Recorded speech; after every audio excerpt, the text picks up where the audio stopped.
In a world where most people watch movies and then forget about them, these brave heroes join forces to watch them again and then talk about them. Join them in their epic journey as they go back in time, a decade and beyond, to revisit and break down films from a vast array of genres. Do these movies hold up over time? Are they classics? Find out on Retro Movie Roundtable. Starring your hosts, Bryan Frye, Chad Robinson, Dustin Melbartis, Lizzie Haynes, and Russell Guest. Coming now to headphones in your ears. Welcome all you lords, ladies and knights to the Retro Movie Roundtable. Welcome to the show where we watch movies and then talk about them. I'm your host, Russell Guest, and joining me today are my two good friends and co-hosts from back in the day. We got a special guest returning to us, but before we go there, my good friend in Spokane, Washington is here. Bryan Frye, how you doing, sir? Good evening and or afternoon, depending on where you're coming from. And as I teased, Mr. Nathan Lutz is joining us. One time, host of the show, he's back. Resurrected by mysterious technology, brought back from the brink. Will I pass this episode's Turing test? I don't know. Is he human? We'll find out. I've been accused otherwise before. All right. Now let's break the ice here. What is a new technology that has not been invented that you wish had been invented? Nathan. All right, so I'm going to start with an unnecessarily specific one, which is we need to bring wainscoting back. You see, in ancient days, not that long ago, you could put something on your wall that you could then take off and get into your wall and the surfaces without cutting. We need to invent a product that is designed to go into every new build house so that you can get to the surfaces of those houses without having to cut your walls all to heck. Okay. Thank you. All right. Bryan, how about you? Do you have one from the home improvement aisle? What one invention would you want to have invented for you? Mine's not home improvement. In fact, mine's probably more likely to be self-harm. But where are the future swords at, man? Where's my lightsabers? Where are my razors? I want a future sword. It's high time we bring swords back. Good answer. Yes. Mine seems relatively obvious, but I want like Rosie from the Jetsons. Like having like an in-home, wisecracking like part of the family who helps take care of everything. That sounds pretty good. It can't talk, but my wife absolutely loves her narwhal floor cleaner robot, and my daughter has named it Ghost Basket. Narwhal. I hadn't heard. I'm familiar with like shark or. Yeah, I was assuming that narwhal was because you'd put a horn on a Roomba. Well, no, I told her as soon as we got it, I was like, we have to add a horn, clearly. But no, it sweeps and mops. So my wife is very enamored with it, and I'm happy for her. See, we need more of that. We have our Roomba-san who goes about and does our just sweeping, but very hilarious with the dogs. Rhodey doesn't care. Like, he just like, oh, that's moving. Runner-up by self-driving cars get here. I thought you would be here by now. I mean, it looked like we were really on the verge of it, and I need those self-driving cars. Like, please. No, I'm not sure.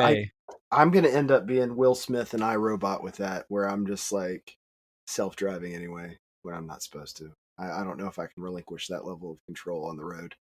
I would totally like to sleep on the way wherever I'm going. Unless, I will say this, unless everybody had to do it. If I know anybody else out there is self-driving, I will also be self-driving. I trust no one. Okay. All right. Well, I want to watch movies. Fair. I want to watch movies, read, and sleep while I do it. Now, what's the last movie you saw, Nathan? Last movie that I saw, I could name some more recent, but I just want to name drop Sinners here because Sinners was awesome. It was. Oh, it's my movie of the year right now. It's so good. Okay. I need to see this. Chad talks it up as well. So there's a lot of buzz throughout the year from various people. This is just adding to it. It is like there's a scene in the middle of that movie that is transcendent. Ooh. Musically, visually, it's amazing. Bryan, how about you? What's the last movie you saw? I watched an interesting horror movie. It's called The Damned, which sounds fairly generic, but basically it's about a crew on a ship. They have a moral dilemma on whether or not to save a crew from a shipwreck ship or prioritize their own survival, and they go for their own survival, and then they are haunted by it. Anyway, it's cool. It's kind of an off-kilter Irish horror movie. Ooh. I saw the Fantastic Four over the weekend. What'd you think? It's fun. I kind of like the original cast with, like the Chris Evans, Alba, those people. Chiklis. Yeah, Chiklis. Michael Chiklis.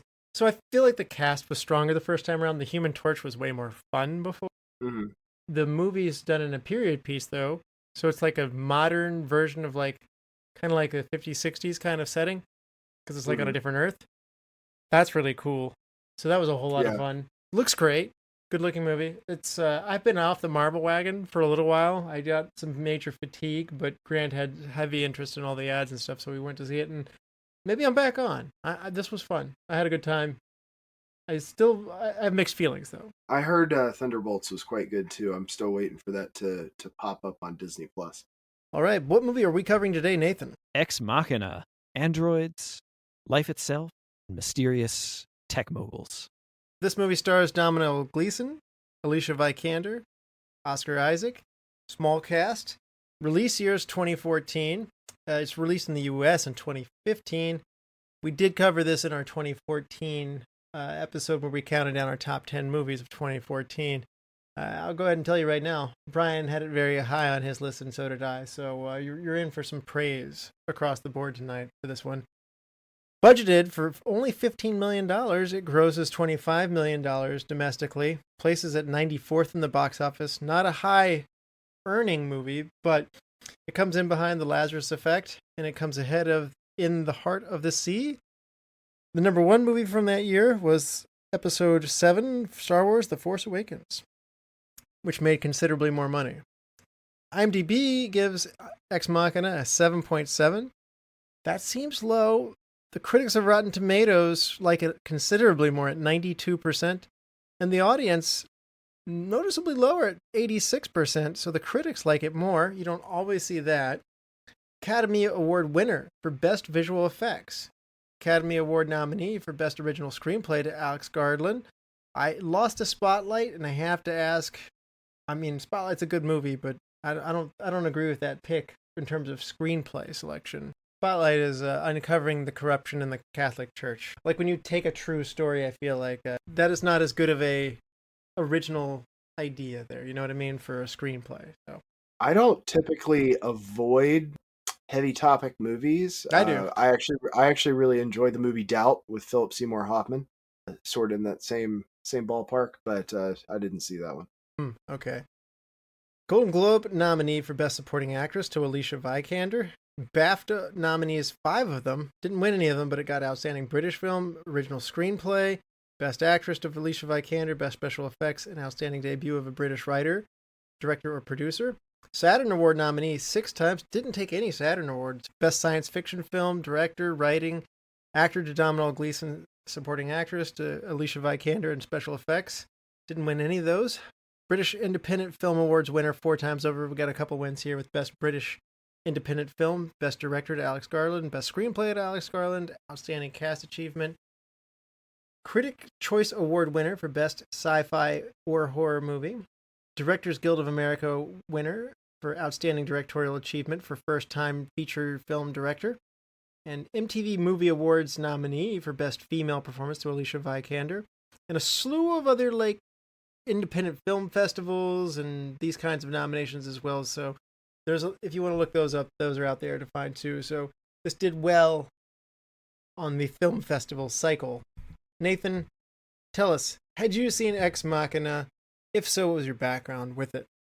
I absolutely had seen Ex Machina. I'm a big fan of AI movie stories, always have been, and my love of movies like this that really make you think about it. And yes, they maybe have an opinion about dangers and how the people who make it are acting and why they're doing it, but also this film is not one that beats you over the head with any particular opinion. It just shows you something that in today's world, 10 years later, feels really like something that's happening. Mm-hmm. Yeah. So you think it's a bit ahead of its time? I absolutely do. Okay. Now, this has been out for 10 years. Time flies. A little bit longer, actually, 11 years. Do you feel like as these news cycles have shifted, and like you said, this becomes more poignant and more relevant, is it changing the way that you're watching this movie upon return? Absolutely. So when I first watched it, I had relatively recently before that written a little short story that was very much my thinking about sort of how people act around Google and how people act around the ability to get information from an outside source, and how quickly you become dependent on that without even realizing it and start trusting this thing more than you trust the people around you. Stories that interacted with that concept, where the people who are controlling that information themselves are trapped by it, are in a cycle where they feel it's necessary for them to move forward, or they're addicted to it for X or Y reason, really fascinate me. And I've just seen that continue to be a concern in the world going around. And so, again, seeing how this film has, not necessarily with the physical robot part, though people are trying, but how much that question is very important for us to form opinions on and maybe take stands on in some cases. Mm. How about you, Brian? Had you seen Ex Machina before? Oh, goodness, yes. I've seen this many, many times. This was probably my most anticipated movie of that year. You know, very rarely do I have just one film where I'm like, okay, well, I'm seeing that no matter what. And this was definitely my 2014 no matter what. Did you get to it in the theaters? Mm-hmm. You did. See, I Oh, didn't yeah. see this promoted. The first time I even came across it was like a red box, like, hey, that's an interesting cover. What's that? Never heard of it before. So it came and went on me without me catching it somehow. I'm not sure where I heard about it because I don't think it was very well No. publicized. I'll agree with that. I think most of the people that I brought it up to were like, I don't know what you're talking about. But I got wind of it somehow and I was like, oh yeah, let's take my money. And this is maybe a little bit before or maybe right on the nose of when Oscar Isaacs was really blowing up.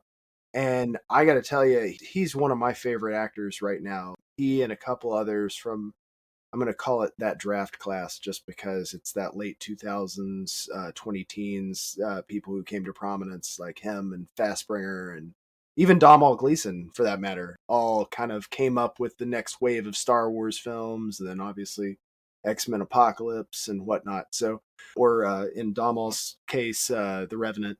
It's just, I knew the players, I knew the game. Vikander was in the most recent Bourne movie, and I'm not sure when that one came out or not, but I think she was fairly new to me at the time, but Isaacs and Domhnall weren't. I was excited for it and wanted to see where they took this. Yeah. And as I mentioned, I did not get swept up by promotion on this one because it was kind of quietly released.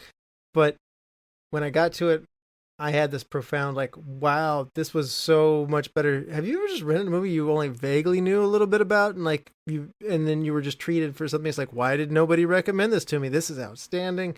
Everybody needs to know about this movie. I pushed it hard on people. I was like, have you heard about this? You need to see this movie. And I was a strong advertiser for them. I just was, I wanted to see, I got my parents to watch it. I got as many friends at work I could see it. I wanted to talk to people about it. This movie gets in your head.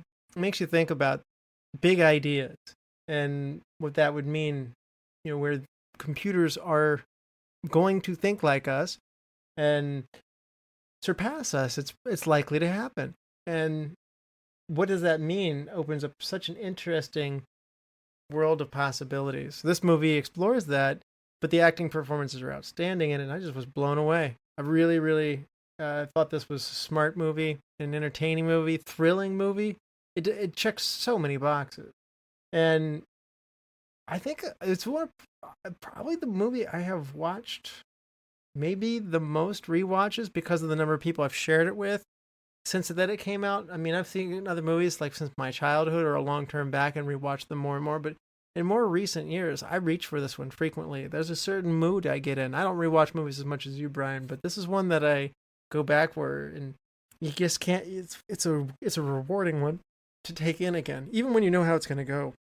I would say that the most recent movie that I had that level of excitement from, no expectations whatsoever to holy crap was Conclave.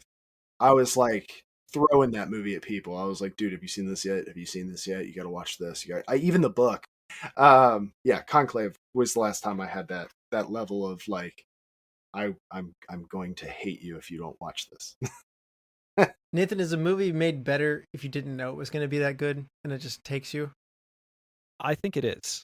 I think that, like many things in life, if you can go up to someone and give them a product and not have to give a whole song and dance about it, then that product is way better than something that you had to really push on them. And this is one of those you encounter, and it's amazing on its own terms.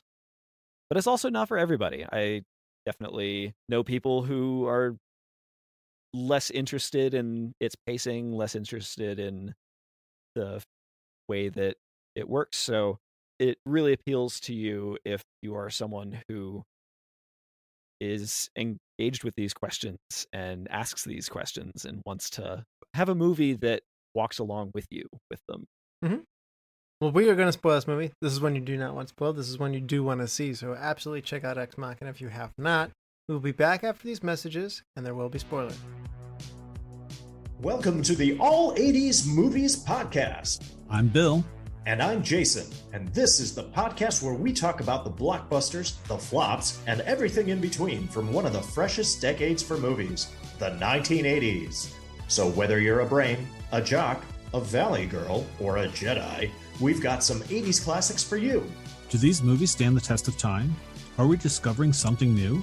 Is there an 80s movie we're finally watching for the first time? Join us each week as we dive into the cinematic nostalgia that inspired and influenced a generation. From the hits to the cult classics, we'll discuss our earliest memories, favorite scenes, fun facts, and our not-so-favorite movie moments too. It's the All 80s Movies Podcast, now available on all major streaming platforms. Please subscribe and happy listening. All right, we are back, and this is your final warning. For those who haven't seen Ex Machina since 2014, Brian, do you want to refresh people's memories? Caleb, a young programmer working for a massive tech company called Blue Book, wins a company-wide contest to spend a week at the secluded mountain estate of the company's reclusive CEO, Nathan Bateman.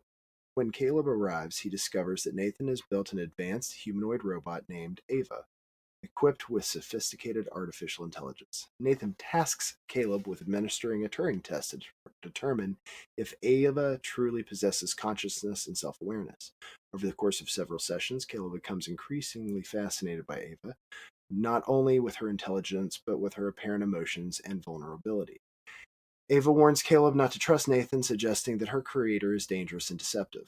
As the days pass, Caleb begins to question Nathan's motives and ethical boundaries. He eventually learns that Ava is not the first AI Nathan has created, and that previous versions were confined, abused, and ultimately discarded. Caleb becomes determined to help Ava escape. The story ends in a tense philosophical showdown between man and machine. Ava outsmarts both men, manipulating Caleb into helping her escape and killing Nathan in the process. In the end, Ava walks free into the human world, leaving Caleb trapped behind. Goes to a high traffic intersection and watches people. So I have a question for you two. In the time since you first watched this movie, has your opinion on whether or not she passes that test for you changed? I don't think so. I've met far too many socially awkward and otherwise weird people to think that it was anything other than someone being socially awkward in her case. I'm not positive. Caleb talks about a part where, do you want to play a game just as the robot know that it is playing a game of chess? I don't know that is given the fail on that they say in the movie where Nathan's saying, I'm going to smash this and, start over and make it better, which he'll keep making them better no matter what, at least until they start making themselves. So It's one of those questions where the question itself is kind of flawed because you can't really frame it, right? And they deal with this during the movie where it's like, okay, pass this test that was kind of thought up 80 years ago. And then over time, the parameters of what a computer could be have evolved. And so our understanding of how to pass a test like it have evolved. You encounter an email in your inbox now, and 15 years ago, if you saw that email, you might have clicked the link, right? Whereas as technology evolves around us, and this is kind of what I was wondering of, we've dealt with escalating ability of people to pretend to be human, people who can pretend to be 100,000 different people for 100,000 different subjects. And we're getting so much better at recognizing those things that I find it kind of interesting in this movie, the fact that they're both banging their heads against, is it real? And in the end, what matters more is the questions that get asked later in the movie. What do you feel about her? Do you feel something about her? It's less a question about the computer and more about the person doing the test. Do you think Ava's first attempt to buy concert tickets and the little "Are you a robot?" popped up? She's like, "Shit!" Oh no, they know, and just left it there. Well, we know that certain current AIs will click through those happily. I was chewing on your question there, and I'm thinking I would have said that yes, that's a pass if you have to go pass fail because it's a spectrum. I think that is real enough to feel real, or I think it's thinking enough. I mean, it demonstrated humor, emotional manipulation. I mean, it did everything it had to do to escape. It killed. I mean, it's incredibly human-like and almost flawed in a human sort of way, and it's eerie how human-like it is. So it's not exactly one for one human. It's not exactly a perfect fit for these guys who are theorists, and Nathan's obsessed and wants to do it again. On the other hand, I would say if one of those was walking down the street, I would think a great deal of people would say that's a person and not even tell the difference and how it interacts in some ways. So maybe so. Maybe it is a pass, and I don't think I've changed on that. I think that's how I viewed it then too. I feel like people today there's so many varying degrees of off kilter personality that I don't think anyone would point out and be like, "Oh, that's clearly a robot." Like, no one's going to do that. Yeah, I would agree. I would say that as presented in the movie, Ava would probably pass most people's administration of that test, and unless you spent a really long amount of time with her, you would never know the difference. Mm-hmm. But it's kind of an interesting. Yeah, I'd almost say you'd have to see some skin peel off or something. It's like you've got to get. Where you got to go Terminator, where you pull your eye and cheek down, and there's machine gears running underneath it. So some sort of death becomes her moment, and you're just like, oh. The title was one that I didn't know about until studying for it. Dos Ex Machina is a Latin phrase from a god from the machine, is what that phrase translates to, which was originally a Greek tragedy. An actor playing God would be lowered down via a platform like a machine and solve the character's issues by resulting in a happy ending. This movie title, I think, didn't help grab people. I'm still not positive. Obviously it's smart. It's a good reference. This movie doesn't necessarily grab you. I was going to ask, this movie didn't make enough money. For one, it didn't get the attention it deserved. And a lot of that's promotion and just not being pushed on TV enough. Do you like the title of this movie, Nathan? I do. Like you said, that reference is pretty cool, and omitting the one word is pretty cool in terms of all the quotes and everything that it brought up in the movie. I have a whole thing in my notes that I don't necessarily need to go into about how this movie, in a bunch of references that it makes kind of subtly, it's got those masks in the glass corridor that are all from various cultures, and I think in the specific way those masks are put up, they're really just different masks of ways of acting from different cultures as opposed to specifically different machines, but referencing the idea that as far back as ancient Greece, people were wondering about those machines they were making and what they could be. There's the Greek myth of Pygmalion, who crafts a marble sculpture that by divine blessing he kisses and it comes to life. There's Hephaestus, who crafts the bronze colossus that runs around on his island and defends it for a while, but it's basically what we would consider a robot, at least in some tellings. And everywhere there's ancient ideas of what is happening with these machines. So I like that title. It brings that up.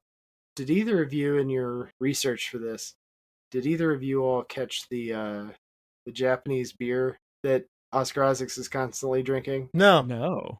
I have a habit of trying movie beers that I've never seen or heard from before, so I was looking it up, and the beer label is Kikaku, which in Japanese means plan, and it's just a reference to Oscar Isaac's machinations for Domhnall Gleeson. Ooh, good reference there. Is there any coffee trivia too, since you're on your favorite drinks here? Is there anything?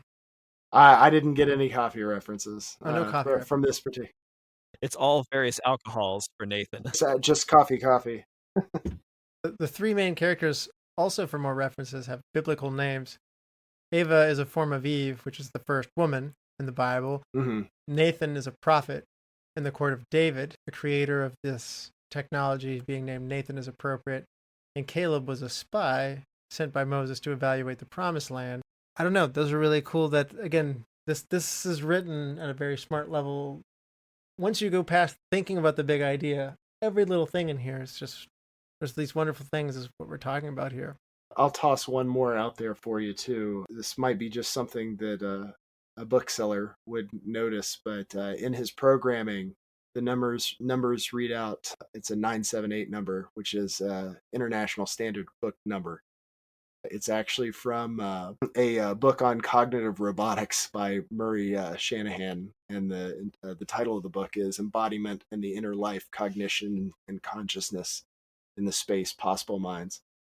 So I thought that was cool. I was like, hey, that's an ISBN number.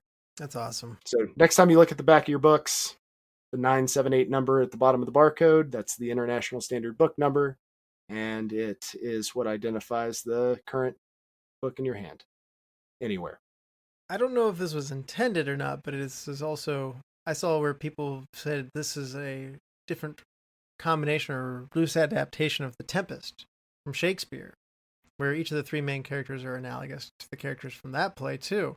So Nathan, Oscar Isaac, is a powerful manipulative inventor who lives on a remote resort, is like the character Prospero, who is a powerful magician who lives on a remote island and has manipulated the events of characters into the story into his liking.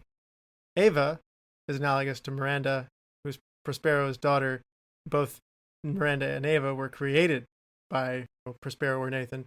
Neither have been exposed to the experiences of people outside of their respective confines.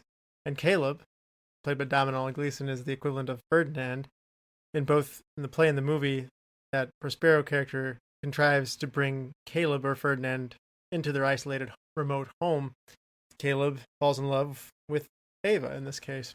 So it's Promethean was also in there, and that Prometheus was the Greek Titan who stole the fire from the gods and delivered it to humanity and incurred the wrath of the gods, which was chained to a rock and had his liver pecked out by a vulture every morning. So Nathan also metaphorically stole something from God, the gift of creation, and routinely was punished in his drinking and his self-loathing and his guilt slash not being able to relate to the rest of the world with what he was doing. There was a weight on him that I find very interesting. But all these Tempest references and all of these nuances within these characters, it's all going down. And even if this was in Shakespeare long ago, it still feels really fresh here. So I do question, I love it when somebody does this. There are similarities in the story. I wonder if it was intentional. I don't know. Do you think it was, Bryan? Well, it's been 25 years since I read Tempest, so I'm going to probably just have to play ignorant on that one. Yeah, it's often hard to make that kind of judgment without actually researching whether the author of the newer work was a fan, because you can draw parallels between a lot of things. Yeah, there are parallels in it. There's no doubt about it. I was wondering if it was intentional. So I didn't hear Garland say that he was or not. I did watch all the DVD extras and watched plenty of stuff online about it. So that was one that I was wondering if it was deliberate or accidental. But I want to talk about like what a mind trip it was, Nathan, when you first saw this. Did you anticipate Ava backstabbing Caleb in this manner? Like, did you see the end coming? You were probably taken with Ava, as I think many were, that she needs help getting out. She's vulnerable. And it turns out in the end, oh no, she's really smart. She's been doing all of this carefully and orchestrated to escape. I definitely remember the first time I watched this. You know that sensation you get when something happens in a movie and you didn't predict it, but it's not a surprise? Okay. Yeah. This is the perfect version of that tragic ending where it's you a moment after it happens, you don't even gasp because it's, oh, of course, this was where it was going. I should have known all along. And I consider that very good writing. No, I agree with that. That's it. I knew something was. I mean, this movie was primed for a twist ending. Yes. I just didn't know how twisted it would be. So I think he pretty much nailed it there, where it was just like, yeah, okay, hey, Yeah. that is acceptable. It's definitely something that this movie does really well with that is, you know, there's going to be some kind of twist, and it offers to you a whole menu of possible twists. You know, Mhm. is Caleb a robot? Is Kyoko a robot? Oh yes, she is. And is Nathan, has he replaced himself? But no, that's not the case. And you know, there are all sorts of avenues that this could go down, and I think that the restraint to not do the "you were a robot the whole time" or things like that, They tested it. They went there. did Like, they? yeah, well, like he had to cut himself in the mirror Yes, to realize, yes. like, I'm not a robot, am I? Yeah, I guess what I'm leading towards is this is writerly restraint where is already high concept.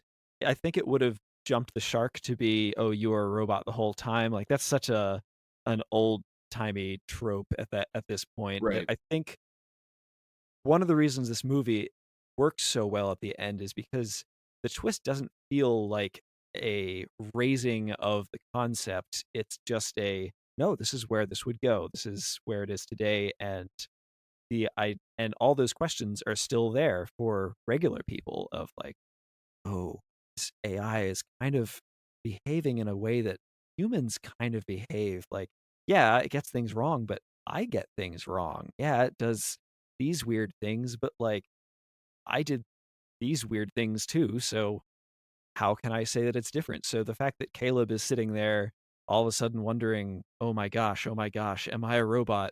Like these are, I think that if it did actually go that route, it would have been less successful in asking those questions and letting the audience, you know, think about that in the end.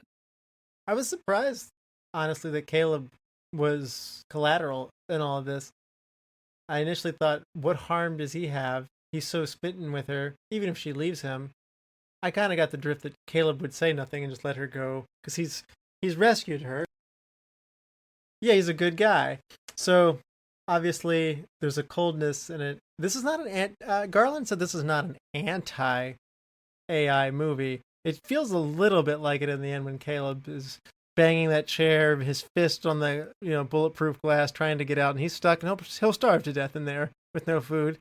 If he doesn't, I don't know if the underground subterranean room has ventilation that goes to it, or if that cuts him off. If he's lucky, he'll suffocate. But if otherwise, he's gonna die of thirst and starvation. I see. This last rewatch, I started like worse than, or at least worse than I remember on my first, couple watches on it. I started wondering what is down there. Like if it's, if it's a bedroom, clearly it has a bathroom, so there's water. Are all of the windows? I mean, I know it's underground, so I'm assuming there aren't crazy ways out like that. So I don't know. I just I'm curious what happened to him. I mean, it wasn't as dramatic as setting the whole place ablaze, which I felt like would have been, if you're going to go this route, like the whole place is on fire and leaving. I could see going that direction, but it's a slow death this way. I am curious. I'm curious. Like, okay, how often does Nathan communicate with his company? How long would it take for someone to realize that something's wrong? When do you do like a proof of life thing? How do you do a proof of life thing given his security?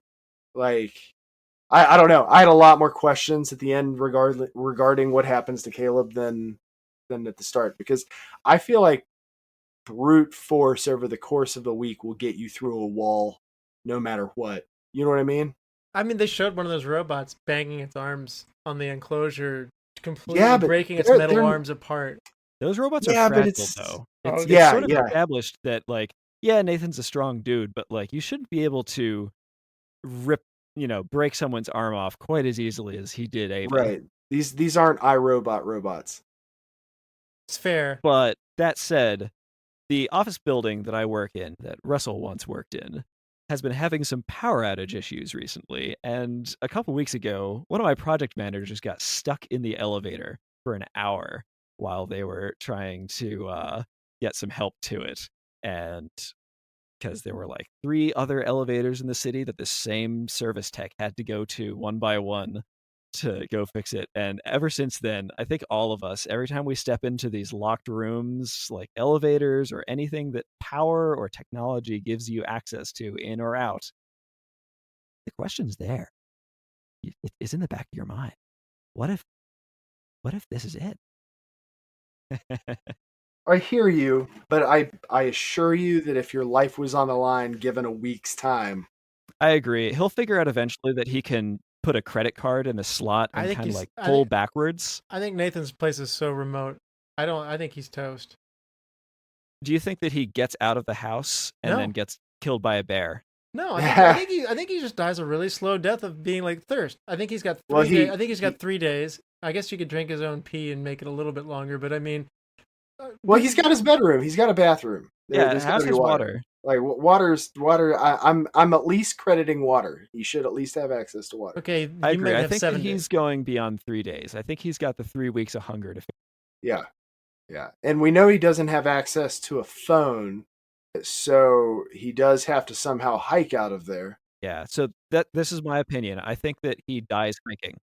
No, here's the thing. He could set the house on fire. That's got to generate some sort of emergency response. Safe. I don't know. Yeah, so you get out of the basement, you set part of the house on fire, get emergency response out to you. That's how I'm doing it. Here's the thing. I think Nathan is an idiot. This guy built a house that can have its power shut down by a wireless charging port. Well, he couldn't figure that out. He didn't figure out how that was happening. That was bothering him. I thought he knew all along because he's watching all the red light sessions. He didn't know at first. No, he missed a couple of them initially. He put his own battery powered camera in there to try and figure out what was going on. So he didn't know how it was happening. Okay. Well, he did say he had a guy install it, so maybe it's just not his particular scientific cup of tea. It's true. It's true. Kind of like asking a mathematician how to, I guess what I'm saying is he cheaped out on his contractors. What happened to writing in cause no harm to a human being, like the Asimov rule? So I'm glad you brought that up because it's literally my change one thing for our superlatives, and I literally wrote, "Where's the Asimovian programming that prevents creator harm?" Like that's a super that's the first thing you write, man. Yes. That is the first piece of code you put in there. This can't kill me. That should have when his eyes got really big when the knife slides into his back that Kyoko's holding. I think that's going through his mind. He's should have programmed him not to kill people. Forgot that part. All these hours seems like an oversight. Or don't kill me at least. Not to be stereotypically guy about this, but item 1, can't kill me. Item 2, sexuality. That's far. Nathan is a control freak. He thinks he knows everything, and so item number 1 for him is follows my orders. So as soon as his maybe genius programmer, maybe just an average guy that I brought in to do this test, changes the bit of code about whether he can control her or not, it's all over. So the code, the thing he types in there, if you run that in Python, that's what gives you the ISBN number. But I thought that code was literally just to flip the priority on the lockdowns with power outages. That is all that they said it was, but my feeling was that it had to be more because Kyoko was turned by Ava. So maybe Ava was always able to do this. I think Kyoko was thinking things that I don't think she was given a lot of looks like she understood what was going on when he's like, she doesn't understand. We didn't program her to speak English. I'm like, well, she's learning it awfully fast. Like she. Yeah, I think she was an earlier model in the truest sense of the word. I don't think she had the deeper conceptual grasp of what murder was, and that's what Ava brought to the table for her. So, fair.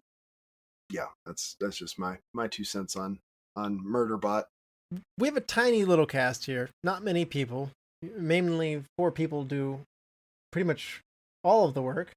So let's go into this one. Nathan, what do you think about some of our acting performances here? Everybody gets a pretty good chance to be on display as a good actor on this one. Strong casting.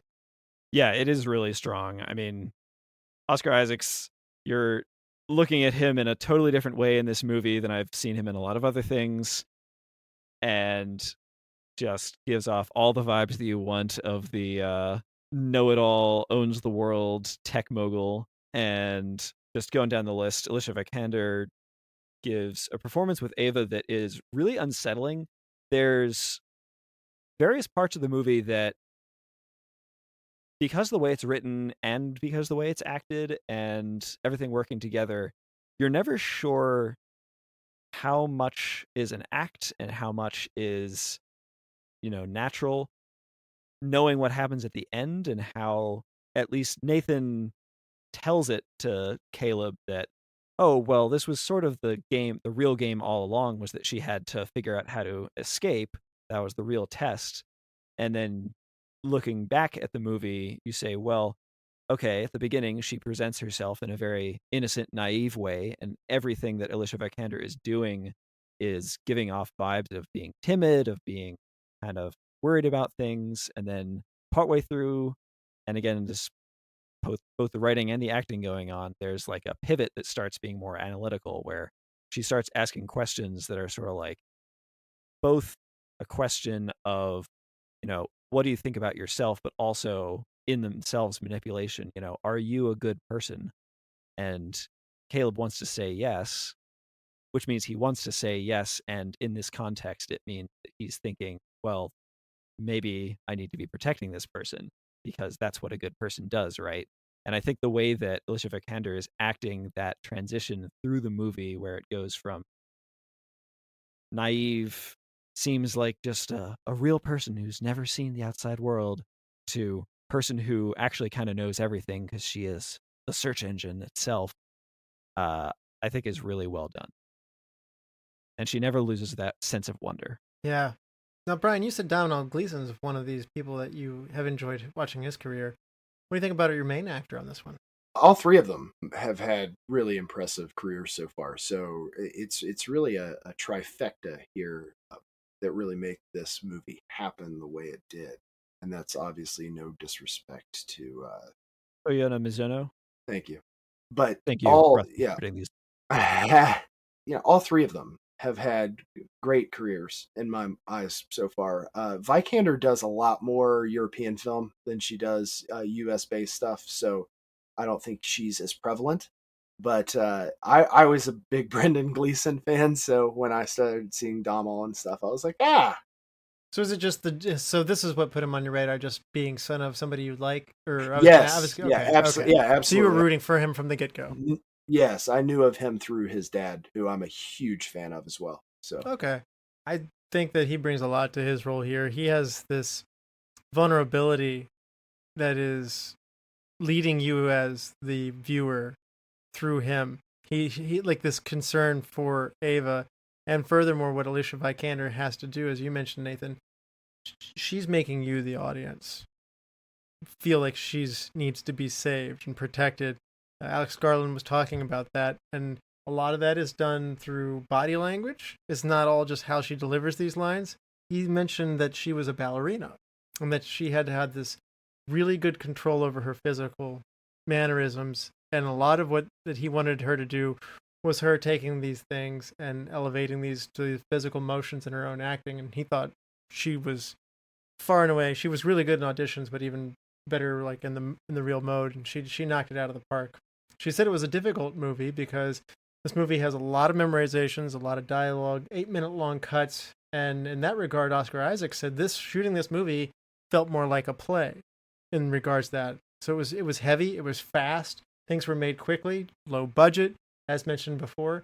And in her case, she had to go through a decent amount of wardrobe, makeup, wearing this kind of suit. The suit takes away certain parts of the body to replace with CGI components, but the face, the hands, functionally, these things would have been technically difficult to do, but more importantly, they seem particularly human because they resonate with you. So all the parts of her that do remain are very much human.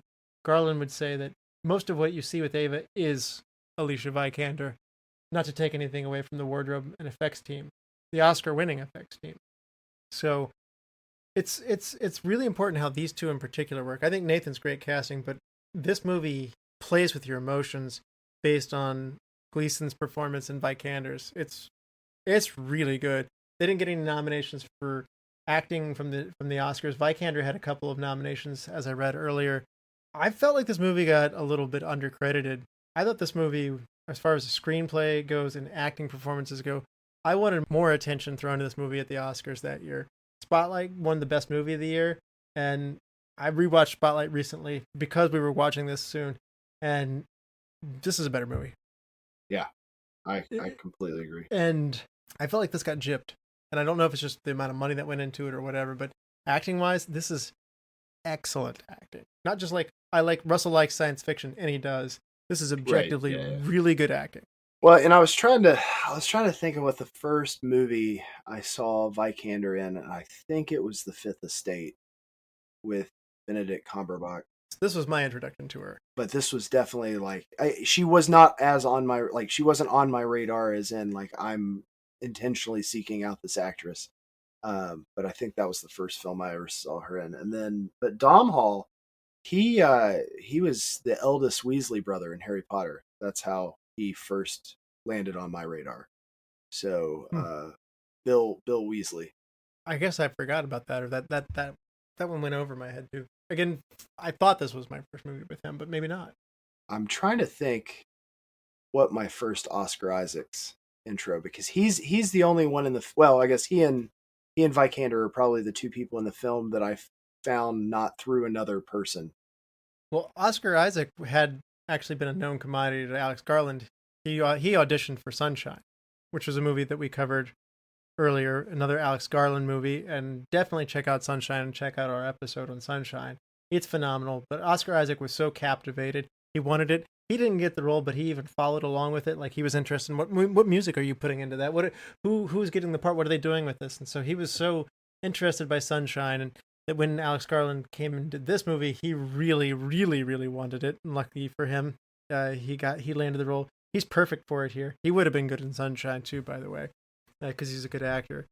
Garland said he's good at finding humor and really humanizing qualities in Nathan, and added a lot of dimension to the character in there. And I would say that that's true. He's kind of a bully, but there's parts of Oscar Isaac's characterization that will also make you like him. Like, he is smart. He's excited about what he's doing. That passion comes across. You just like it when somebody's that into what they're doing. When he's sitting there at the Jackson Pollock painting, having that deep moment of talking about the drip painting, you're sitting there going like, I like you. I like how you talk. I like how you think. And I like these moments. You know, he's totally lying when he takes him up on a hike and stuff like that and says, you're a great programmer. You were selected because you're awesome. Later on, we find that that's not true. So he's a deceptive dude, but if you don't like him at all, then there's no tension pulling you or giving you second thoughts about what Ava's doing in this movie. So it's still important to kind of like him, even though he's a very conflicting character. Nathan, he's a mess. He's kind of mean sometimes, but Nathan's I think he's one of the most interesting characters because of all these conflicting elements going on with him, isn't he? I do find him actually much less likable than I think you're taking him. Possibly it's the lens through which I'm seeing this movie these days, through other things. But a lot of what he says, he says, if Jackson Pollock didn't make this painting in this exact frame of mind, he wouldn't have made anything. I find that really interesting, like, as for someone who thinks that an artist not making exactly the thing that I have right now, this piece, that if they'd done something differently, then it would have been this terrible, horrible thing for them to have taken a different path. He has a lot of lines that are very controlling of, well, things are going to happen this way. And if we allow ourselves to deviate from the perfect mindset, the perfect just pushing through any niggling side questions about morality or anything else, we just have to do it. Well, someone was going to make this AI eventually, might as well be me. I find that to actually, especially these days, but even when I first watched it, to be a little bit cartoony mad scientist villain in a way that I don't actually find likable. But I can also see it is definitely a type that's not, while it's not likable, it's also a kind of person that you run into all the time. So I'm going to ask you this. Is he the real villain for you then in this movie? 100%. 100%. Okay. Yeah, interesting. Now, Bryan, we've been giving Alicia Vikander a lot of credit here. Would you want Felicity Jones in this role from Rogue One? I know you're a big fan of Rogue One, or Theory of Everything. I mean, I like Felicity Jones a lot, but and I'm going to disappoint you come superlative time. I don't think I would touch anything on this film. It's allowed. It's allowed. You can replace the helicopter driver. I like I said, I've already ruined my change one thing, but yeah, this movie, even on my rewatch, there's new things that I took away from it. And when films are engrossing in that way, and you can find multi dimensions on different watches, I honestly think this is a movie made to rewatch. I think Vikander's a better actress. I'm glad they didn't go that direction. I mean, Felicity Jones, very pretty, good actress in her own right, but Vikander's outstanding here. You're right. Like, yeah, it's like I wouldn't mess with. Yeah, honestly, and we'll get into this in my recast here, but again, I agree completely. I think the interesting thing to do if you did try to, do it all again, or try to make a change, would be to test some of the statements that get made in this movie about, is the way that we're perceiving this entirely because of the sexuality in it? Is it entirely because we're seeing this through the lens of, well, Caleb is being tricked by love? What would happen? Well, how would this be different if it was actually a male robot and Caleb just wasn't interested in that? Oh, it's a good question. I think that if you're going to recast or make a big change to this movie, I'm not saying that would be better. I just think that if you wanted to do a change and a follow-up, that's the way to take it, of change some of the variables in this test, and you'll find that your perception of it is dramatically different, even if the level of consciousness or apparent consciousness is exactly the same. Computers are smart enough to figure it out. We men are very simple. If you take a pretty woman, it's just like, please save me, get me out of here, I'll be with you. It's like, okay. You'll have noticed that I did not mention Caleb at all in my little actor rundown a little bit, and I think that's because my eyes are just not on him. He is the audience looking at Ava, and we are watching everything that Alicia Vikander is doing, every movement, because we're doing the test with him, which is pretty cool. But it also means that a lot of what Caleb is doing is just staring dramatically, cocking his head a little. Oh, most of what he's doing, I think, is physical. Like, he looks uncomfortable in a really good way. He looks like he's in thought. I mean, when he's coming unraveled, like, he does a good, like, I'm going, am I crazy? Am I a robot? That part's really good. I'd say some of his best acting isn't really in with his line delivery. And he hides his accent pretty well. Like, he seems like a believable American also in this. Yeah. And I'm not criticizing at all. I'm just contextualizing. I think this was an interesting one. Alex Garland said that he was interested. He had been in the business long enough that he wanted to try directing a movie. And the producer, Andrew McDonald, who he had worked with before, said, okay, write me a script.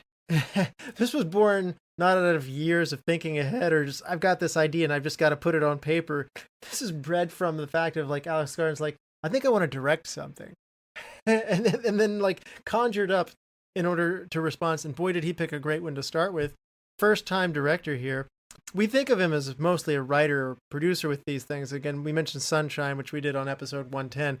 That was phenomenal. But 28 days later, 28 weeks later, he's a co-director, uncredited writer-producer for Dread also. And then 28 years later. Now, as far as a director goes, he did Annihilation, Men, Civil War, and Warfare. Alex Garland likes to think big. He likes to make you think with his movies. All of these are thrilling movies, is not in general, but they're also conceptual movies that make you. Have you caught any of his other catalog here? Did you do Annihilation? I have seen Annihilation. I've also read the Vandermeer books. It's actually a trilogy for Annihilation. It's solid. Annihilation's more of a visual feast than this, and I don't think it is as good, just being honest, of a film. It's tackling a lot of similar mind-bending topics, but this was unless Warfare really blows me away, this is his best movie. Oh, this is his best movie. Sunshine was terrific too, and I love Sunshine. I really do. It's a close second. 28 Days Later. I'm not as big a fan on that franchise as other people are. I was having a fairly lengthy debate about Sinners versus 28 Years Later as movie of the year. I have not seen Years Later, by the way, so it was a fairly one-sided argument for me. I like the thing that I saw, and I don't like the thing that I didn't see.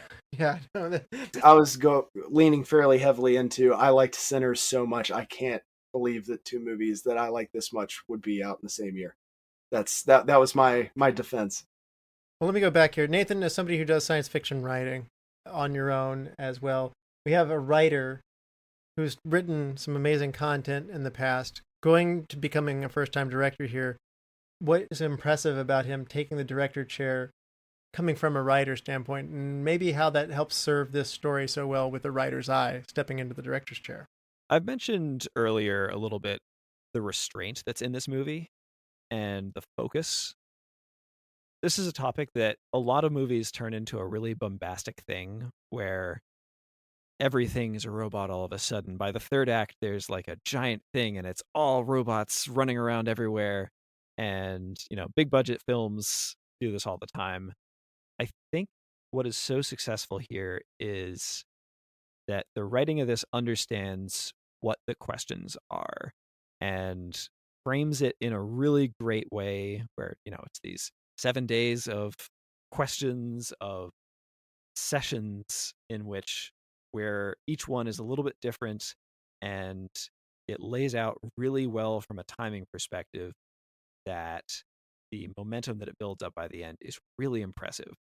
And I think that if you do more than sort of have something in the frame that suggests some of these other questions that are all very important questions, and many movies have dealt with and been very successful dealing with them, I think that this movie becomes like a lot of those other movies that kind of loses focus or becomes obsessed with just that one particular aspect, where this one has a really good balance of you start with one question, is the AI human? And by the end, the question really is like, what is my own humanity, and how do I square that with what we're doing with AI and how we're using it, how it might be entering our world without our being able to control it, stop it.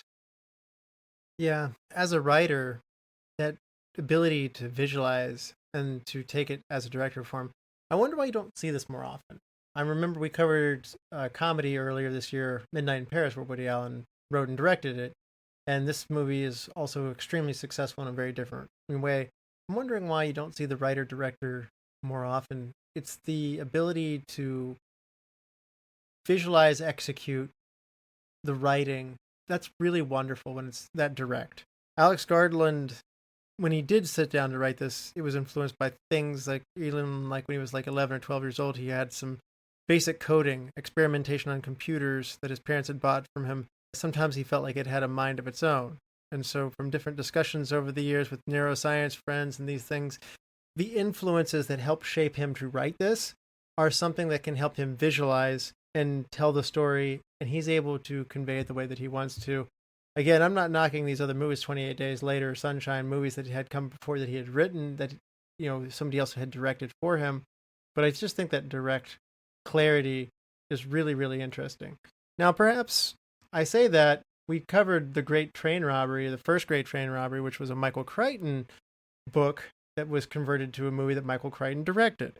And it was his first direction movie. This is obviously, in my opinion, more successful. Crichton is probably more of a writer. So what I'm saying is not everybody has it in them to become a great director, but Garland said that this was one of the least stressful films that he had ever done. He kept expecting something to go horribly wrong. It just didn't. The cast went smooth. The production went well. They did an amazing job. Like he said, as a director, I needed to get out of the actors' way and the people who are the designers of this movie, and to just basically empower them to go forward. He had visions for what he wanted to be, but he was clear with that direction, but also he wasn't ultra controlling. So it was interesting to see he put his trust in the right people, because those around him certainly rewarded him with great performances, because this movie not only had great acting performances through his direction and writing, but it also looks amazing. Bryan, this movie is a low budget movie. It won the Oscar for special effects. It is the lowest budget special effects winner in a long time. It had a special effects budget of $15 million, and it beat out Star Wars, which had The Force Awakens and Mad Max Fury Road, $150 million for that one, and $200 million budgets. And even The Revenant had $135 million that it was going up against in the Oscars. And it beats all these movies out with a budget that's itty bitty compared to that. We're talking about like a $90 million difference between even the next one of those. So, I mean, how does this movie achieve so much with so little in your mind? I think that really creative and really visionary directors can do a less is more approach and still come out with a product like this. I use Hurt Locker as and its win over Avatar as another example of this, where if you've got a vision for a film and really hold to what you're trying to say and do within it, you don't need the extra fluff. I'm not saying that people who add the extra fluff don't have a vision, or that their art is in some way less.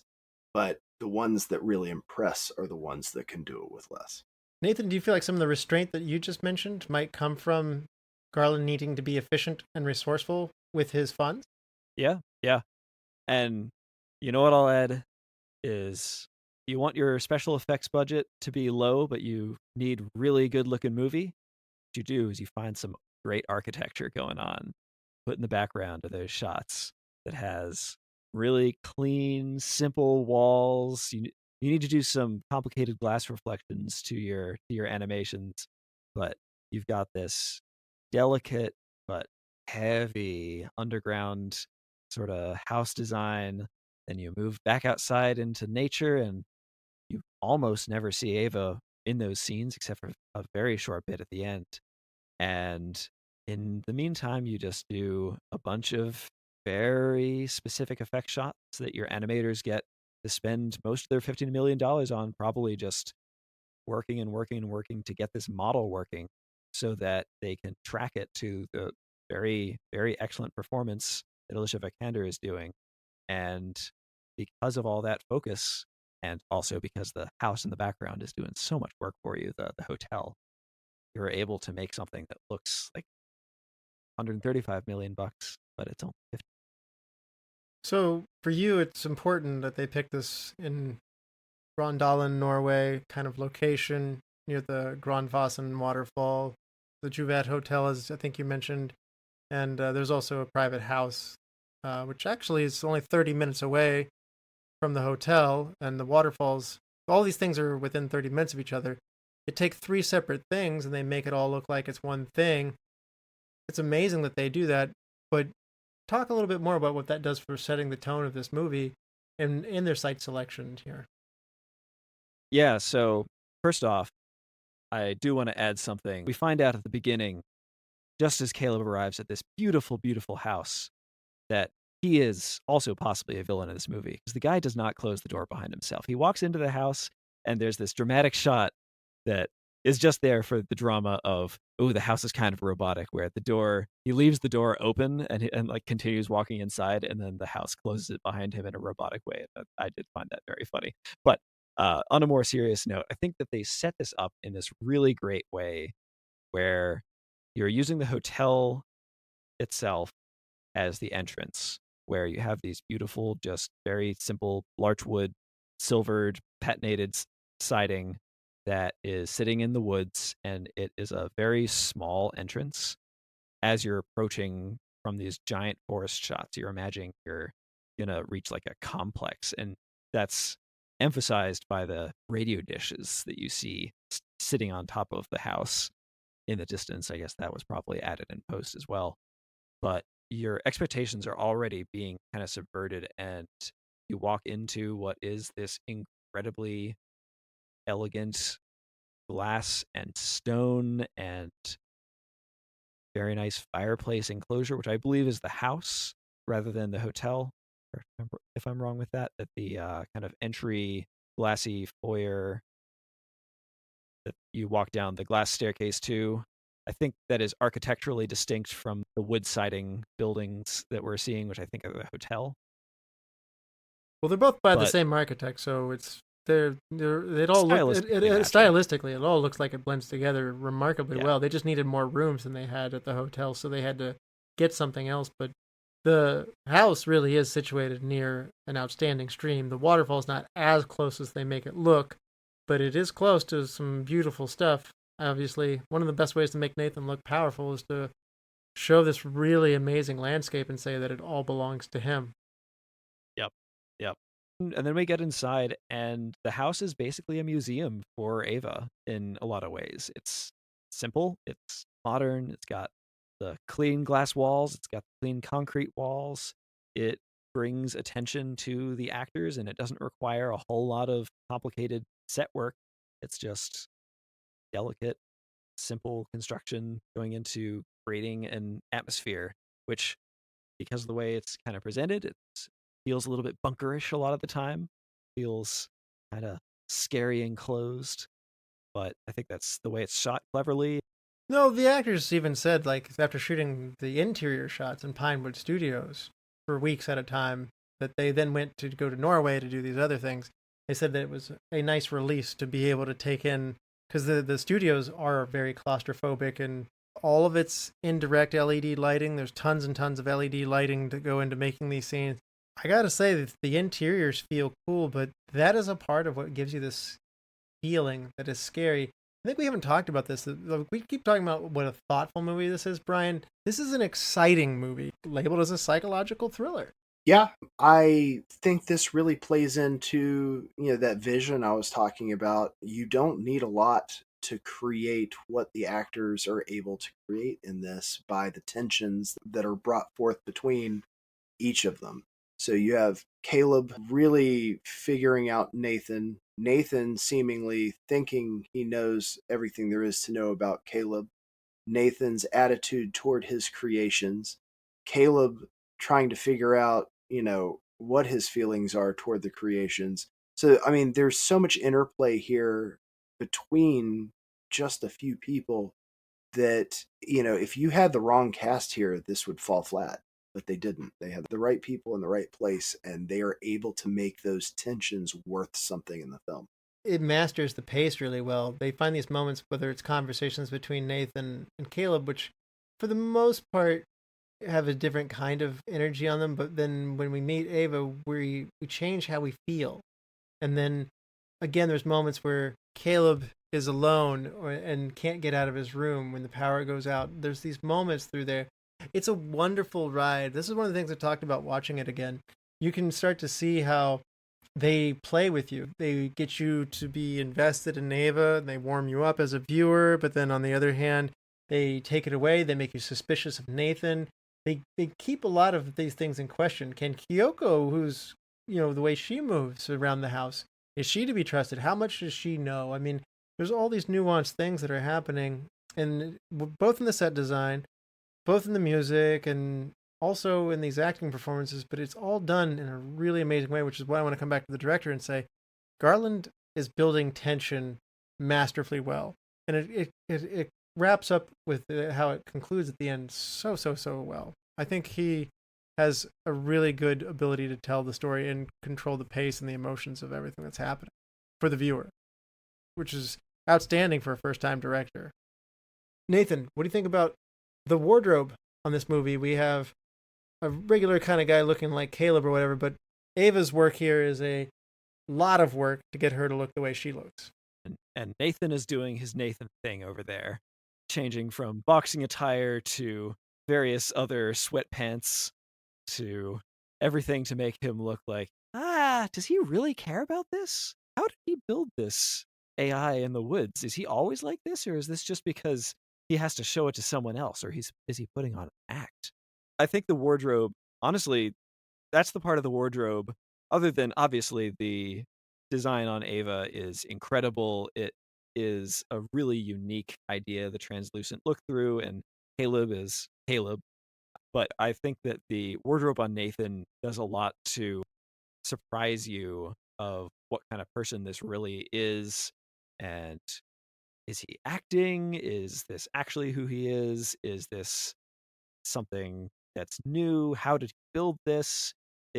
I think that that's actually the most interesting part of the wardrobe for me is what's going on with Nathan. Interesting. Nathan's living the dream. There are very few differences between how I would live with money and how Nathan lives with money. Whether it's the very secluded house in a beautiful place, beverage choices, to I would love to have a punching bag out on a deck that overlooks a river. Like, that sounds awesome. So everything about having his level of money and how he chooses to live is pretty much on par with how I would also be living that. You might like this one edit then, because when he's talking about the Pollock painting, they edited this out, but he said to Caleb that if Jackson Pollock, I'm not sure if that painting is authentic or not, I had it reproduced. I looked at it, I selected which one I liked better, and I had the other one burned. I'm still not sure which one is the real one. I'm not sure if I'd be burning paintings. That's just not something I would. It's like burning a book. It just doesn't equate in my mind. But my point is, like, I feel like if you have money to live however slovenly you want to live, I get what he's doing. Like, all of that made perfect sense to me. I'm going to call attention to, there's a lot of nudity in this movie. There's a lot of lack of wardrobe in this movie. And I would say this movie makes you like Ava, but on the other hand, for the most part, some of it's unnerving. You kind of know that these are not human beings. The security cameras are shot from up high in like this sterile sort of way where we watch all these different versions of these, naked women trying to escape, and it seems creepy. Even when Kyoko's just kind of sitting there naked, and there's something almost like a cat ready to pounce in how she moves her head. Kind of like in how Robert Patrick played the T-1000 and Terminator. Like, there's something unhuman about these performances where there's a ton of nudity, but I can't say this movie has put you on edge so much. It actually does this weird thing where it's like, it's sexy, but I'm also scared. And those are weird emotions. Those don't normally go together.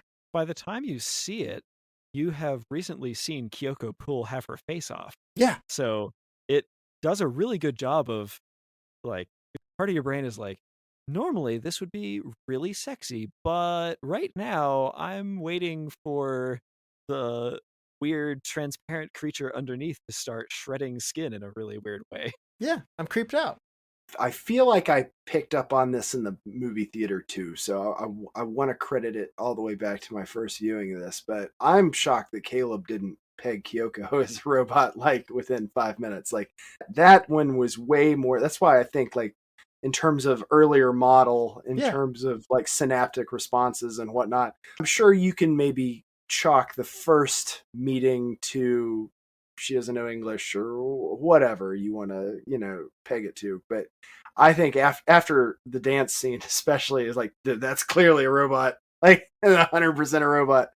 I think My impression, and maybe this is just the audience side, the first time she walks in, I think that he's immediately like, is that a robot? And then goes in and has it sort of denied in the way that Nathan is talking. And so Okay. he's already had that question he thinks answered.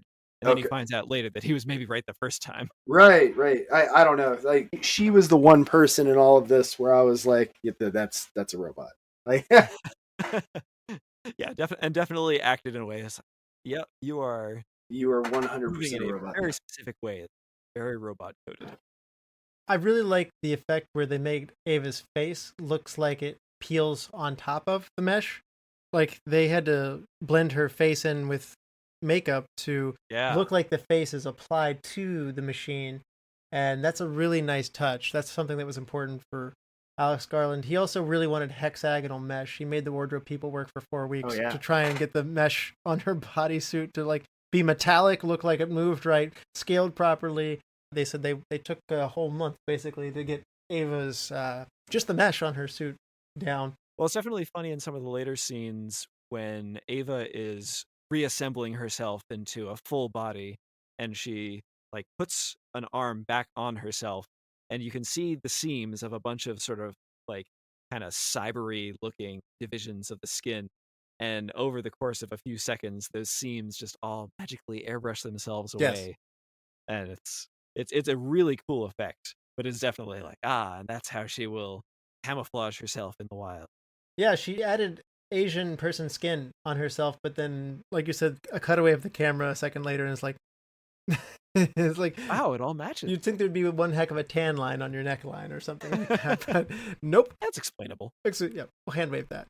Well, I was going to say at the beginning of this episode, I mentioned that I was once accused of being somewhat robotic because once at school, it was like a late night and we were all working at the computers in the computer lab, and I had like decided to take a bit of a nap at my desk or something, or possibly just fallen asleep on my keyboard, and someone poked me awake and I just woke up, sat up, and without looking up or anywhere else at all, just kept working, and immediately was told, like, dude, are you a robot? That was a weird movement. It's late. So yeah, it is definitely hard to judge based on movements whether they're a robot or if they're just having a bad night. Let's talk about the music here. I will tell you right now, one thing that I applied to my iPod was Savages at the end of this one, the music that plays in the credits. But beyond that, though, we have this wild, funky dance scene, as you already pointed out, Nathan, as one of the most bold moves in this whole movie. That was a decision that it's funky, it's weird. I like it, but I would have never done that on my own, having stuck this dance number in there. Kyoko moves. She's a trained dancer as well. So, like, she's moving very smoothly. She's an excellent dancer, and Nathan's not quite so smooth. So, the key is that she's a robot and he's not perfectly well. But let's talk about this big musical number for what that does. I think it takes you from an uncomfortable scene where you're in Caleb's head going, oh my gosh, this guy is a monster, to he's a weird monster, and I have to, like, stand here and spend how many more days? Are we going to be discoing the rest of my visit here? Is this the rest of the Turing test? You don't want to dance? Don't like to dance? I do. You should I'm totally gonna dance with her. We can dance if we want to. Bryan, how about you? Do you find that this music, beyond the big dance number, but just in terms of moments of wonder and discovery, when she leaves the building, when we see Caleb engaging with her in the sessions, what does that music do for how you feel in this movie? I actually really love the score for this film. I've actually had it playing in the background the entire podcast so far. It's just it's wonderful. It's something that I'll throw this on. It's one of a couple that I'll toss on as just background, just doing whatever, Nathan, how about you? I know this isn't necessarily the big monumental orchestral scores that always perhaps get you most excited, but do you enjoy the music here? I consider it serviceable. It doesn't do anything for me specifically. It does what it needs to in scenes that it's in to raise tension, but I am biased against this kind of music as an orchestral player likes his melodic, his grand scores, or his delicate melodies. This is not a score designed for me, so I'm not saying it's bad in any way. It's just not. Does it hurt your mood on the film? No, it does not. That's Okay. what I mean. It's very serviceable. It Okay. does exactly.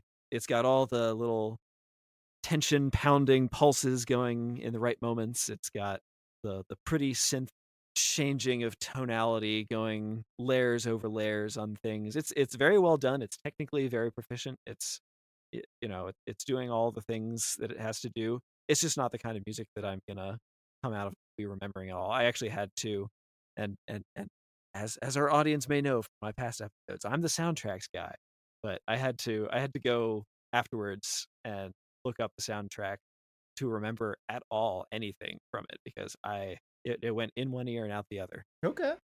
I look at things that do well without being notable maybe a little bit differently. But I don't disagree with anything you said there. Like I said, I put it on just for background noise.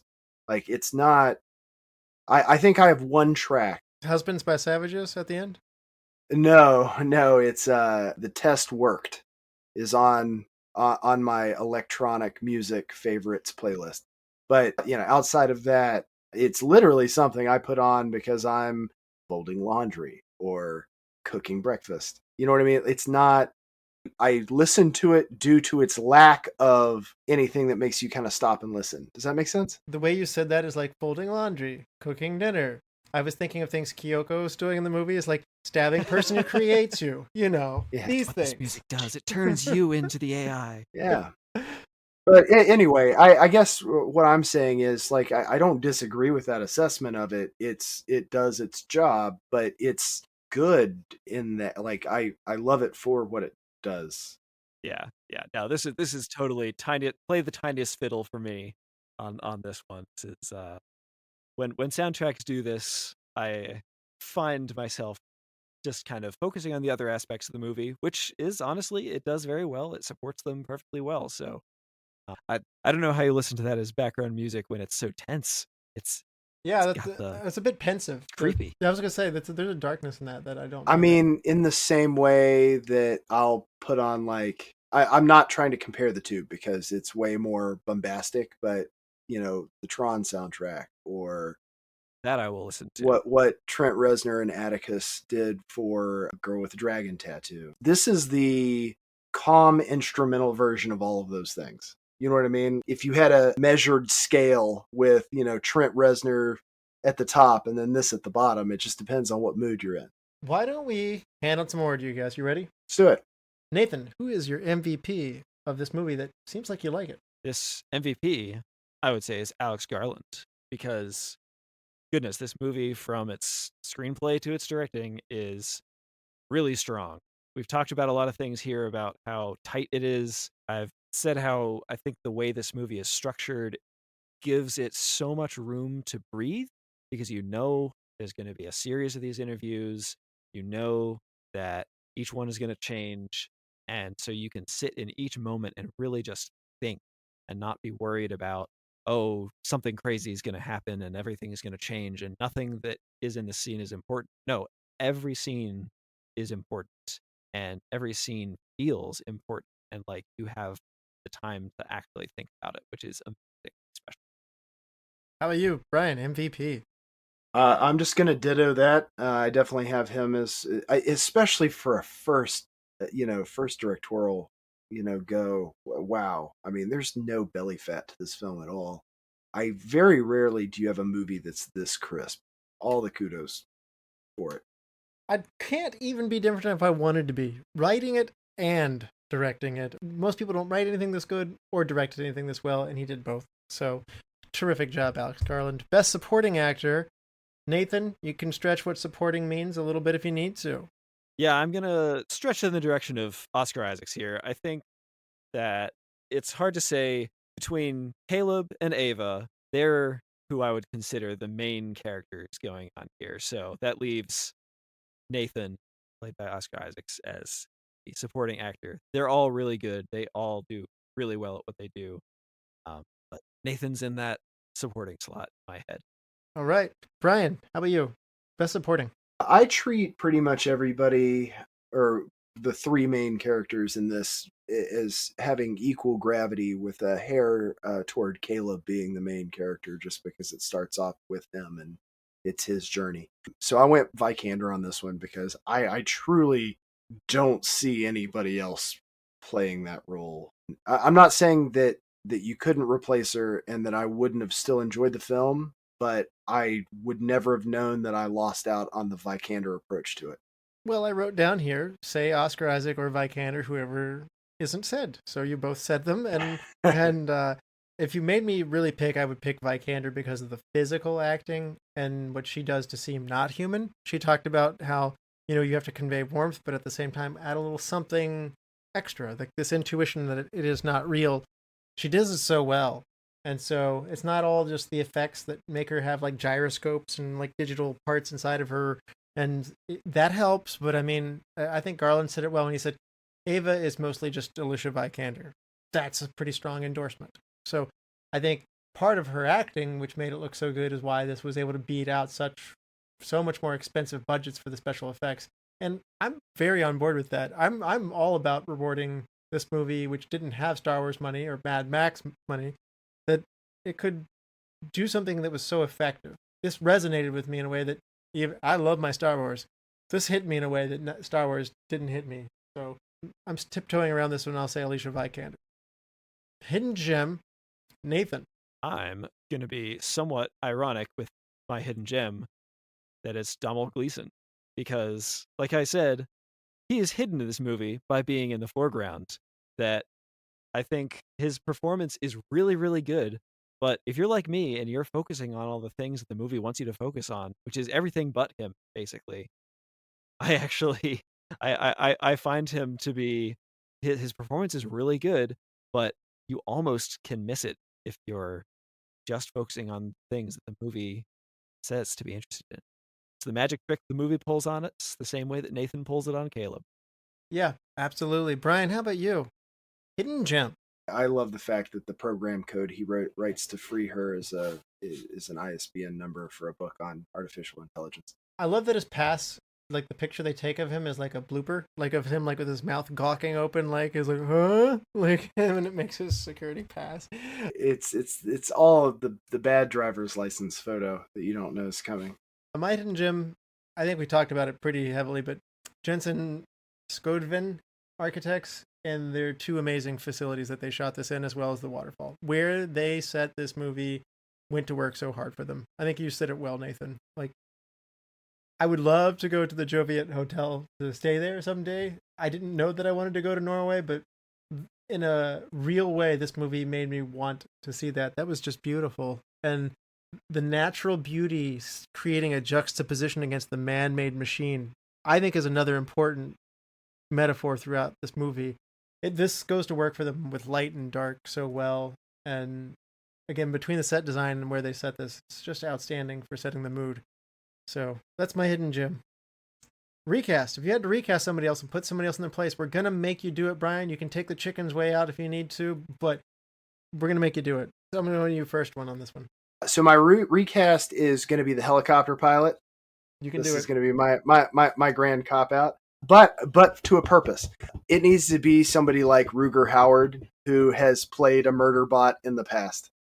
I like it. I like it. Like I need someone like I'm not going to go with Schwarzenegger. That's too heavy-handed. I need it to be thinly veiled AI android, or not android, but robot. Like you had to have played a synthetic life form in another movie and just drop it in there. I think he had already passed away when this movie was made, but you see my point. It needs to be somebody who has Ian played Holm a murder or somebody bot. like that. Yeah, someone who has done it in the past needed to be the helicopter pilot. I had a prediction on this that you were going to say Brendan Gleeson as the helicopter pilot when you said that earlier, so I thought you were going to put My Brendan son. Gleeson. All right. By the way, notice how the helicopter pilot didn't care that I'm supposed to pick Caleb up. You looking fine. Okay, you can come on instead. All right. That's what this house is. It's like Caleb, I don't know what you did, but I have a lot of mixed emotions right now. So, all right, Nathan, how about you? A recast. All right. I mentioned earlier what this is, but the idea of if you did have to recast, if you did things again, change one of the variables, make it so that we do the experiment again, but the robot is male. Yes. And he could totally do it too. He could. I yeah, yeah. Like I'm picturing his resident alien. Rogue One. No, I'm picturing his. I mean, that's great too. In fact, I heard a hilarious anecdote that he talks about meeting Alan or Anthony Daniels, but I could see him going so many different ways with that. I think it would be a tougher cast for that, just because being as familiar as a lot of people are with his work, I think you'd want him to go comedic with it. Like Yeah. he's just a funny guy anyway. So you're like, I feel like the interactions, you're just sitting there waiting for him to say something funny. I say it a little bit jestingly, but he is Sure. someone who has done a lot of great robots over time. Yeah. Yeah. What are the odds that she uses that knife on you? High. High. It's very high. Very high.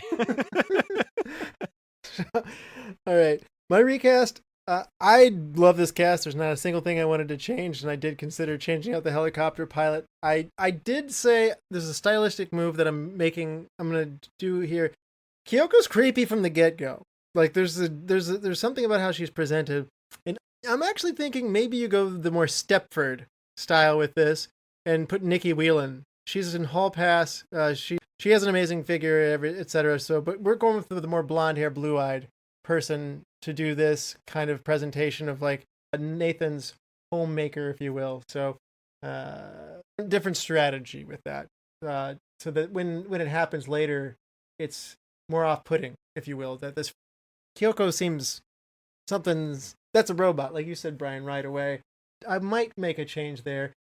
I don't even know if I like my change though. I'm just changing it just to play the game. So. You could always recast his coworker congratulating him in the very beginning. That's probably the only thing that's more cop out than using the helicopter pilot.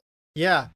You know, other security cameras, like of non-speaking role ladies trying to break out with their arms busting up, or, you know, I was really sitting there like, how much of a cop out can I take here?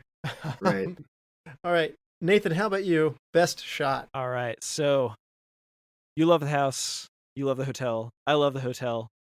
It's really great. I am a total sucker for houses that you enter and, as presented in this movie, descend from the upper level on downward as a design scheme where you're in the woods, you're going down. So that shot where he first enters the house and it's just this beautiful wooden small structure poking into the forest and you're led downward. The shot where he has descended from that upper level and into the living room, that it's got the avalanche of stone going through the glass into the fireplace. Oh, it's beautiful. I really like that. I mean, that's amazing. The descent into hell is easy. Bryan, how about you? Best shot. I actually really enjoyed his helicopter ride to the house. It checked off a lot of boxes on scenery that I like looking at. So the Jurassic Park impact there. Yeah, and Jurassic China Park. That's another great, Yeah. All right. Nathan, you kind of pseudo stole mine, but I'm going to go to another one that was very high on my list because I had a list. The Jackson Pollock painting where the two are sitting there looking at that together. If I were to have a freeze frame of what this is, I love that. Now, best scene. Nathan. Like I said, I think this movie crystallizes around the idea that the question is not, is the robot human? But the question is, what is your humanity? Are you different from the robot? And the scene when Caleb has just watched Kyoko tear her face off and he goes back to his room and he has like a mental breakdown and tries to find out, am I like these robots? I think that's just incredible. That was almost one of my best shots, what you're talking about, like where he's going nuts in the mirror. Yeah. Like, I mean, it's very unnerving. And maybe, Nathan, you said that that's cliche. I almost went Sixth Sense there for a moment. It's like, maybe he is a robot. That would be cool. And then they didn't do it. And it's like, so I was like, oh man, is this where we're going? So they didn't do that. But I would have been okay with it even if they had gone that way. I love the way it played out anyway, but Yeah, I think it would have been fine, but it would have been less applicable to us, the audience. And I'm so glad you mentioned that theme because, like, I think I had it in my notes as one of the first things we talked about, and we haven't gotten there. Thank you for saying that this movie makes you question what does it mean to be human. You know, what makes you human versus what makes a computer, and that theme of is the computer thinking? Is it real? Which automatically means your measuring stick is what it means to be human. Bryan, how about you? What's your best scene? Oh, far and away the dance scene. The dance scene. It's the only thing that's even moderately comedic in the entire film. It's the fact that it's choreographed. Like I loved it. It adds a brief moment of levity to what is otherwise a very, very brain intensive film. Wow, I'm so surprised. I didn't think that that you would pick the dance scene. Now, now you have a shaved head. You have a long beard like Nathan. You're wearing a black shirt. Now you need to tell me, do you do a full-length mirror? You said you listened to the Ex Machina soundtrack. Do you have the dance moves in your repertoire? I don't. I do not. I would love to do it though. In fact, I have a very specific, and I believe it's the one Nathan was referencing earlier. But I have a plan for Halloween, Rocky Road to Dublin. Okay. Nice. Excellent. My best scene is when Nathan declines having a drink, and Nathan feels like, uh-oh, I'm on to you, and something's not going right in Caleb's plan. And then they go through all this, and Caleb's like, that's why I did all this stuff the other night already. And so I love that tense moment of like the plan's all crumbling and to see how it plays out. And he goes, that could have worked. He's like, yeah, that could have worked. He's like, oh, I already did it. It's like, it was like a boom, mic drop. Like, I was like, oh, that's awesome. Yeah, the timing of that scene is fantastic because after that, everything just is rolling downhill. There's no obstacles to anything happening. Nathan, who you've seen punching beanbags all movie, goes and picks up some barbells, and I'm like, I think you're strong enough to swing those barbells with some of the weights on. But it's so good. That scene is so good. The climax of this movie is 100% an amazing payoff for all the tension that they put you through. So, I mean, it's terrific. Best wardrobe or makeup moment? We gave a lot of praise for this movie's wardrobe. A lot, actually. Nathan, what's your favorite? Yoko pulls her face off. That is a great scene. That is so unsettling. And like I said, it sets up so that everything they show later, you see through this lens of like, I just saw this inhuman thing, and it's under all of them.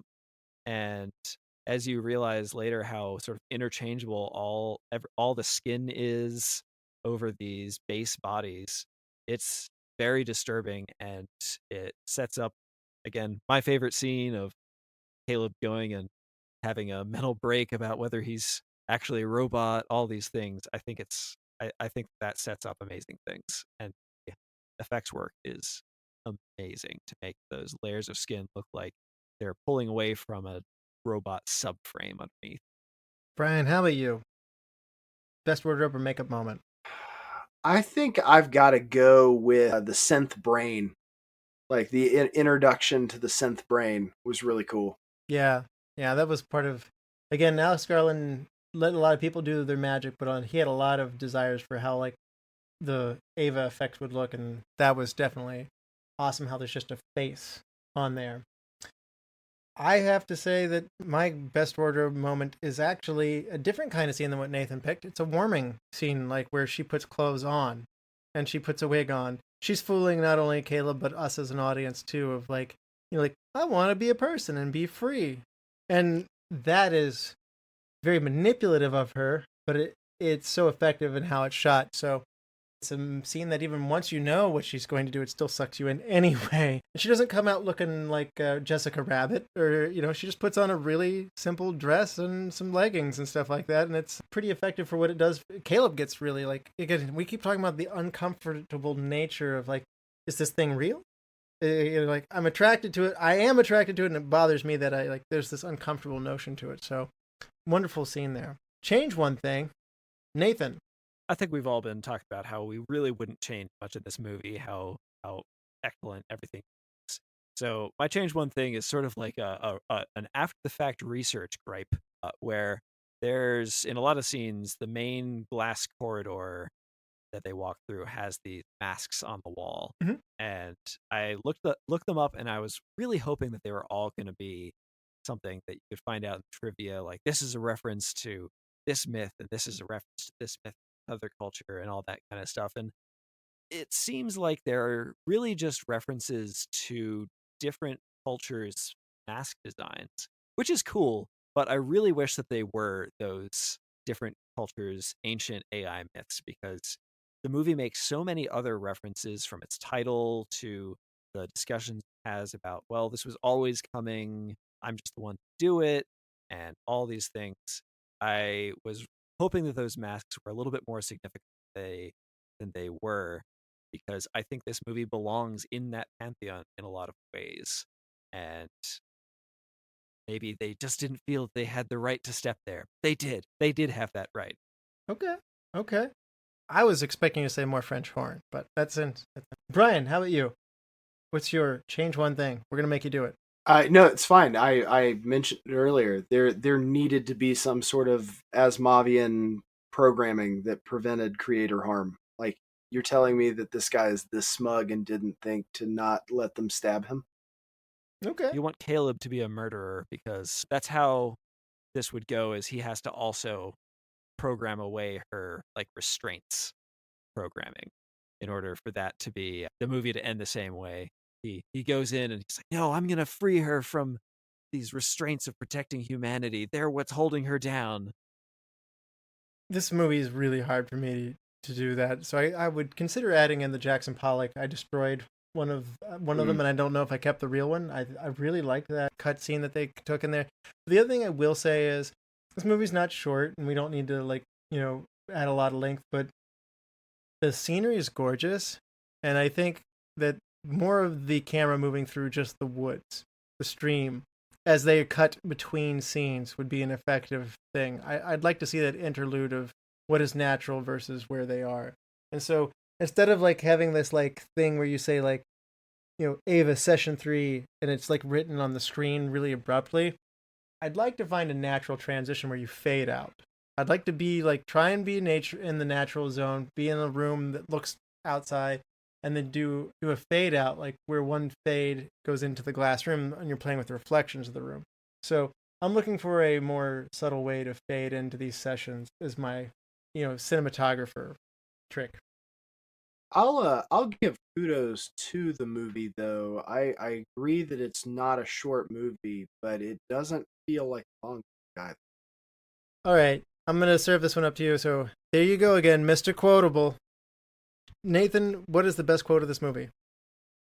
Honestly, that is actually what I have as the best of this movie, because it is like the one bit of sort of comedy. It makes me uncomfortable because the power dynamic between these two people is so different, but it is a very amusing distinction of Nathan knows a bit way more about the situation and is in control of everything, and he's just enjoying making fun of Caleb for a lot of this movie, I think. And he keeps on making Caleb think like, oh my gosh, you don't know anything. And then occasionally he'll come back with other times in the movie where he's like, I made a Ghostbusters reference. You're always the one who's making references. But Caleb is just so uncomfortable, and he's just like, there you go again, Mr. Quotable. It amuses me. All right, Bryan, how about you? What's your best quote? I like the one day AIs are going to look back on us the same way we look at fossil skeletons. Yeah.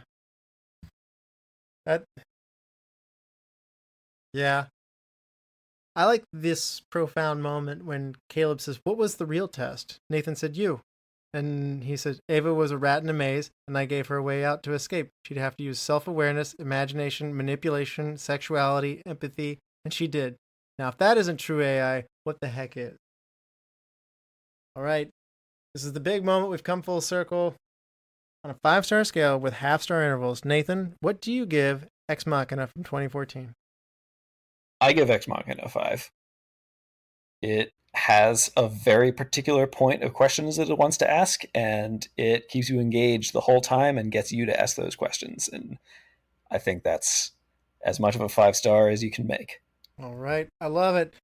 Bryan, we're kicking it over to you, Mr. I don't like half stars, but I'm still going to give you the option. On a half-star intervals, 5-star scale, what are you giving this movie? It is also a 5 for me. This is as close to a perfect movie as you can get, and I love it. This is a 5-star movie for me. It is in my top 10 science fiction movies of all time, and it is the most recent of anything in that top 10. It is a truly special movie. Sometimes I don't give a movie full credit if it's too recent. I'll think, has this really stood the test of time with me? Or am I just really captivated by this new thing and its effects or something? And so I'll actually kind of have a anti-recency bias where I'll try and guard against shooting it up my rankings. But nope, this movie is one of the best pieces of science fiction ever made. And we are kind of living through it now, 10 years later. And I do wonder, when AI is so developed, what will people go back and sit there and will they say, what was the big deal? But even where we are sitting right now in 2025, it still feels like a really big deal. And it's still a thrilling movie. It's just everything about it. It's about a perfect movie. It's great. Bryan, do you want to help me pick a movie for next time? Absolutely. All right. For our next show, we're serving up family and feels, but also with a little bit of funny. So option 1 will be Dan in Real Life, 2007. A widower finds out the woman he fell in love with is his brother's girlfriend. Option 2, This Is Where I Leave You. After their father passes away, 4 grown siblings are forced to return to their childhood home and live under the same roof for a week, along with their oversharing mother and an assortment of spouses, exes, and might-have-beens. Option 3, Little Miss Sunshine. A family determined to get their young daughter into the finals of a beauty pageant takes a cross-country trip in their VW bus. I've seen 2 of these, and I haven't seen one of them, so I'm going to go with the one I haven't seen, with This Is Where I Leave You. All right. And before we leave you, Nathan, we want to say thank you so much for coming on the show. You were a blast to have on. This was a lot of fun. Absolutely. I was very happy to get back with you guys, and especially to check out this movie. It's been a while since I watched it, maybe too long, and it has aged very well. Very, very well. All right. Well, thank you, Bryan. This was a blast. Always. All right. Thank you, the Lords, Ladies, and Knights of the Retro Movie Roundtable. We invite you to reach out to us. We want to hear from you, so subscribe, rate, and review to us on Apple Podcasts, Spotify, Google, wherever you get your podcasts. Subscribe to our YouTube channel. Give us a like on Facebook. Follow us on Instagram and Twitter at @movie_retro. Email us at retromovieroundtable@yahoo.com. And producing and providing this podcast is fun but not free, so we invite you to support our show at our Patreon page at www.patreon.com/retromovieroundtable. All contributions are much appreciated and will go towards making the show better for you, the listeners. As always, thank you for listening. Be good to each other and watch more movies. Bryan? We're here celebrating, but it's a shameful thing, what I did, and I have a lot of making up to do to everyone. But second chances are rare, right? And worth celebrating.